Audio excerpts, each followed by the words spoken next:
नमस्कार दोस्तों, स्वागत है आपका एक बार फिर लॉ फॉर ऑल पर्पस पे।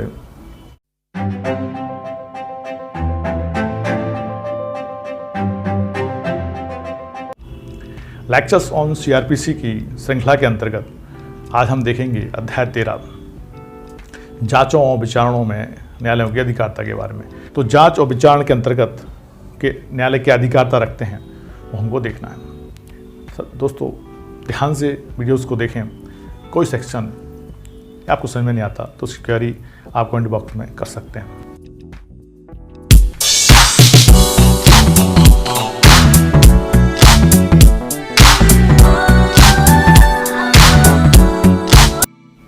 अध्याय 13 जांचों और विचारणों में दंड न्यायालयों की अधिकारिता।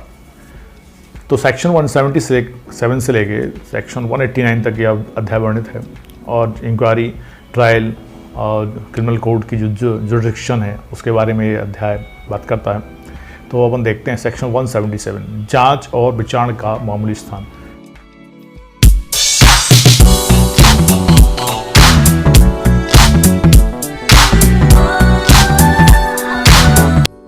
तो जो सामान्य स्थान, जो मामूली स्थान रहेगा वो कौन सा रहेगा वो देखते हैं।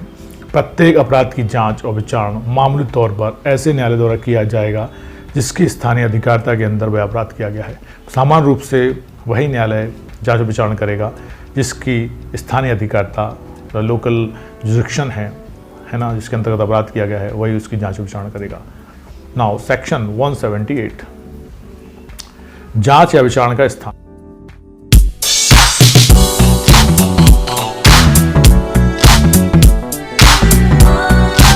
अब वो प्लेस की बात कर रहे हैं कि ऐसा कौन सा स्थान होगा, ऐसा कौन सा प्लेस होगा जहाँ पे कि वो जांच और विचारण होना चाहिए। तो का जहाँ यह अनिश्चित है कि स्थानीय क्षेत्रों में से किस में अपराध किया गया है, अथवा ख जहाँ अपराध अंशतः एक स्थानीय क्षेत्र में और अंशतः किसी दूसरे में किया गया है, अथवा सी जहाँ अपराध चालू रहने वाला है और उसका किया जाना एक से अधिक स्थानीय क्षेत्रों में चालू रहता है, अथवा डी जहां वह विभिन्न स्थानीय क्षेत्रों में किए गए कार्यों से मिलकर बनता है, वहां उसकी जांच या विचारण ऐसे स्थानीय क्षेत्रों में से किसी पर अधिकार रखने वाले न्यायालय द्वारा किया जा सकता है। तो हाँ बता रहे हैं कि या तो जो जहां पे अनिश्चित है किस की कई स्थानीय क्षेत्रों में से किस में अपराध किया गया है, तो नंबर 1 है जहां अपराध अंशतः एक स्थानीय क्षेत्र में और अंशतः एक दूसरे स्थानीय क्षेत्र में किया गया है, तो दोनों में।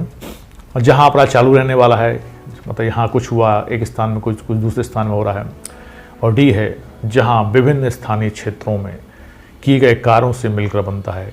एक स्थानीय क्षेत्र में कुछ अपराध हुआ, दूसरे में कुछ हुआ, तीसरे में कुछ, सब में मिलकर एक अपराध बन रहा है, कार्य से बनता है, वहाँ उसकी जाँच या विचारण ऐसे स्थानीय क्षेत्रों में से किसी पर अधिकार रखने वाले न्यायालय द्वारा किया सकता है। मतलब जैसे जितने भी स्थानीय क्षेत्र हैं और उस पर अधिकार रखने वाले न्यायालय द्वारा उसका विचारण किया जा सकता है, चाहे वो एक स्थान में किया गया हो, चाहे विभिन्न स्थानों में किया गया हो। और विभिन्न स्थानों में किया गया तो जिसकी स्थानीय अधिकारिता के अंतर्गत वो क्षेत्र आता है, उनमें से कोई भी उसका विचारण कर सकता है। तो उसने वही लिखा है, वहाँ उसकी जांच या विचारण ऐसे स्थानीय क्षेत्रों में से किसी पर अधिकारिता रखने वाले न्यायालय द्वारा किया जा सकता है। तो उस पर जो अधिकार रखने वाला न्यायालय है वो उसका विचारण वहाँ पे करेगा। अब हम देखते हैं सेक्शन 179 अपराध वहाँ विचारणीय होगा जहाँ कार्य किया गया या जहाँ परिणाम निकला।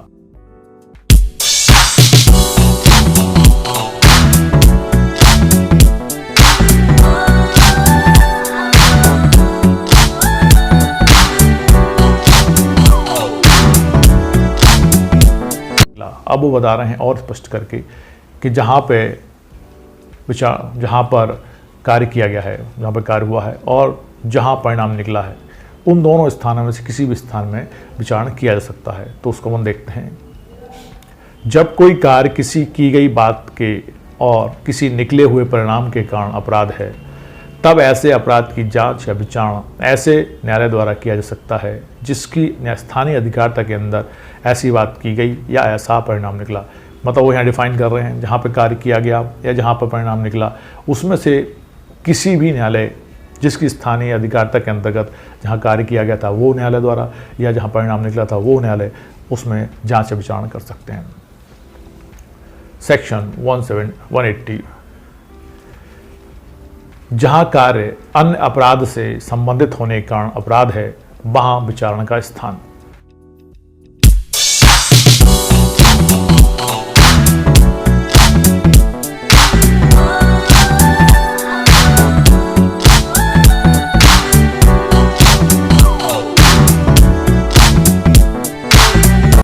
जहाँ कार्य अन्य अपराध से संबंधित होने के कारण, मतलब किसी अन्य अपराध से संबंधित होने के कारण वो अपराध है, वहाँ विचारणा का स्थान क्या होगा उसके बारे में बताते हैं।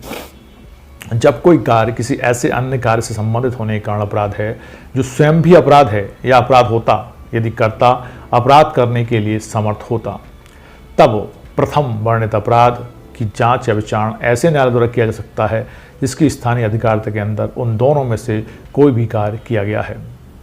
ठीक है, तो डेफिनेशन क्लॉज जो कह रहा है वो ये कह रहा है, जब कोई कार्य ऐसे अन्य कार्य संबंधित होने के कारण अपराध है जो स्वयं भी अपराध है या अपराध होता, यदि कर्ता अपराध करने के लिए समर्थ होता। यहाँ पे वो बता रहे हैं कि कर्ता यदि समर्थ है, और कर्ता समर्थ है मतलब साउंड माइंड है, अपराध करने में सक्षम है, और जो आपके सेक्शन 82, 83 हैं इंडियन आईपीसी के, इंडियन पिनल कोड के, जिसके अंतर्गत उनके द्वारा किया गया कोई कार्य अपराध नहीं है। सेक्शन 82 कहता है 7 वर्ष से कम के आयु के बालक द्वारा किया गया कोई भी कार्य अपराध नहीं है, तो वो समर्थ नहीं होगा। वहीं उन्होंने सेक्शन 83 में कहा है कि कोई भी कार्य अपराध नहीं है यदि जो 12 वर्ष से कम आयु के ऐसे बालक ने, ऐसे बच्चे ने किया है जो ये नहीं समझता या वो जानता नहीं है कि वो क्या कर रहा है, मतलब उसकी समझ इतनी परिपक्व नहीं है, उसको पता नहीं है कि वो क्या कर रहा है, तो वो भी अपराध की श्रेणी में नहीं आएगा। तो वो समर्थ नहीं है, या मेंटली रिटायर्ड है, या अन्य सेक्शंस के अंतर्गत जो से आईपीसी के हैं, जिसके अंतर्गत उसकी मानसिकता या पागलपन या उसको की कराई गई मत्तता, जिनके अंतर्गत वो कार्य की प्रकृति को नहीं समझ पा रहा है और जो उसके द्वारा खुद स्वयं नहीं की गई है, नशा खुद नहीं किया गया है, तो ऐसे व्यक्ति जो समर्थ नहीं है तो वो अपराध की श्रेणी में नहीं आएगा। लेकिन यदि वो समर्थ है तो ऐसा अपराध, तो वो क्या कह रहे हैं उसके लिए, तब प्रथम वर्णित अपराध की जांच या विचारणा ऐसे न्यायालय द्वारा किया जा सकता है जिसकी स्थानीय अधिकारिता के अंदर उन दोनों में से कोई भी कार्य किया गया है। या तो वो कार्य जो अपने आप में अपराध है, या उस कार्य के मिलने से वो अपराध हुआ है, तो ऐसे दोनों कार्य और समर्थ व्यक्ति द्वारा किए गए हैं, तो जिस भी न्यायालय की स्थानीय अधिकारिता के अंतर्गत वो आएंगे तो वो न्यायालय उनकी जांच और विचारणा कर सकता है।